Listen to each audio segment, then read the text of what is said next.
दोस्तों आज हम क्लास 8 का हिस्ट्री चैप्टर को पढ़ेंगे और उसमें महत्वपूर्ण प्रश्न को जो है देखेंगे। पहला प्रश्न है, रॉबर्ट क्लाइव ने किस व्यक्ति को हिंदुस्तान का नक्शा तैयार करने का कार्य सौंपा था? उत्तर में इसका क्या होगा? ये रेनेल को दिया था। और दूसरा प्रश्न है, इतिहास में किन घटनाओं के लिए तिथियां महत्वपूर्ण है? इतिहास में किन घटनाओं के लिए तिथियां महत्वपूर्ण है?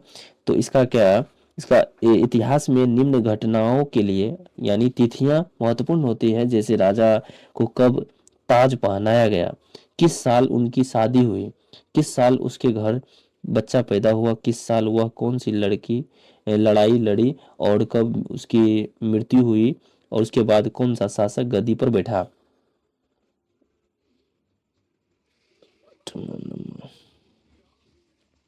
और तीसरा प्रश्न जानेंगे, भारत का प्रथम गवर्नर जनरल कौन था? भारत का प्रथम गवर्नर जनरल वारेन हेस्टिंग्स 1783 ईस्वी में हुए। मतलब इसका जो है प्रथम जनरल के नाम से जो है प्रसिद्ध था। और चौथा चैप्टर 1773 ईस्वी में ये बना था। और चौथा प्रश्न जानेंगे, भारत का आखिरी वायसराय कौन था? भारत का आखिरी वायसराय जो कौन था? लॉर्ड माउंटबेटन के नाम से जानते थे। और पांचवा क्वेश्चन था, जेम्स मिल कौन था? जेम्स मिल कौन था?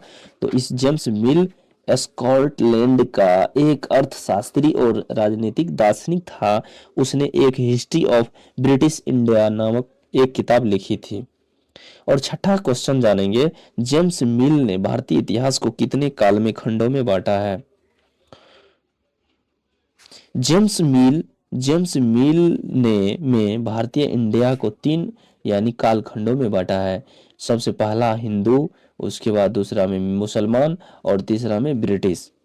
ये तीनों जो है तीनों कालखंडों में बांटा, हिंदू, मुसलमान और ब्रिटिश। सातवां क्वेश्चन जानेंगे, इतिहासकारों ने भारतीय इतिहास को कितने भागों में बांटा है?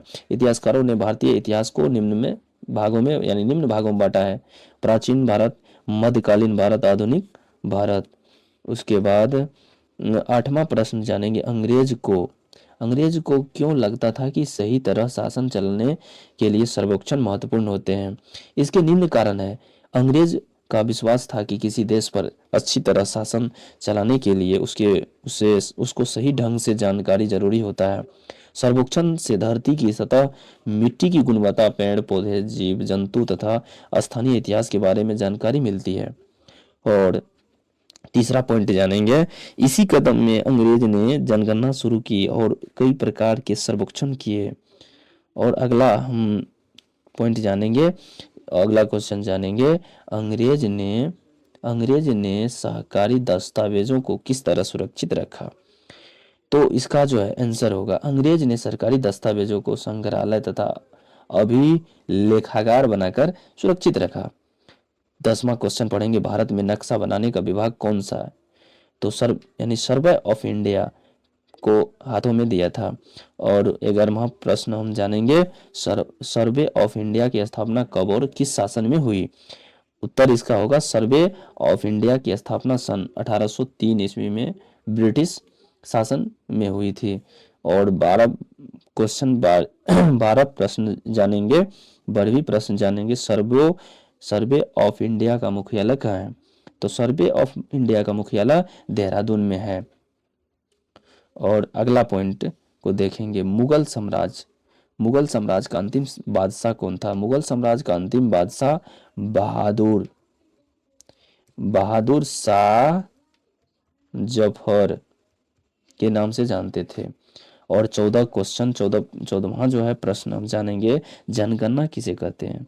जनगणना किसे कहते हैं? आंसर, ब्रिटिश शासन से ही भारत में प्रत्येक 10 वर्ष तक पर जनगणना से जुड़ी जानकारियां मिलते हैं, यानी जो जानकारियों के लिए एक सर्वेक्षण किया जाता है और सभी नागरिकों की जनगणना की जाती, जिसे जनगणना के नाम से जानते हैं। और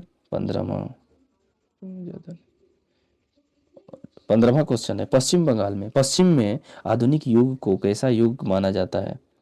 तो पश्चिम में आधुनिक काल को विज्ञान, तर्क, लोकतंत्र, मुक्ति और समानता जैसी आधुनिकता की यानी ताकतों के विकास का युग माना जाता है। और 16वां प्रश्न हम समझेंगे, औपनिवेशिक युग किसे कहा जाता है। औपनिवेशिक युग वह युग है जिसमें कोई देश किसी देश के राजनीतिक, सामाजिक और आर्थिक रूप से दबाकर उस पर शासन करता है। भारत पर ब्रिटिश शासन का युग औपनिवेशिक युग कहलाता है।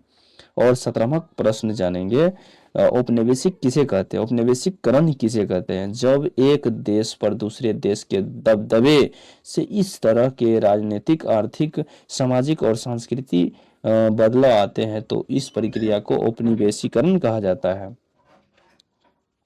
उसके बाद 16, जनगणना में किस तरह की जानकारियाँ इकट्ठा की जाती है। जनगणना में मक के जरिए भारत के सभी प्रांतों में रहने वाले लोगों की संख्या, उनकी जाति, इलाके और व्यवसाय के बारे में जानकारियाँ इकट्ठा की जाती है। प्रश्न 20, 20वां, ए हिस्ट्री ऑफ ब्रिटिश इंडिया नामक पुस्तक किसने लिखी थी। ये होगा जेम्स मिल ने जो है लिखी थी।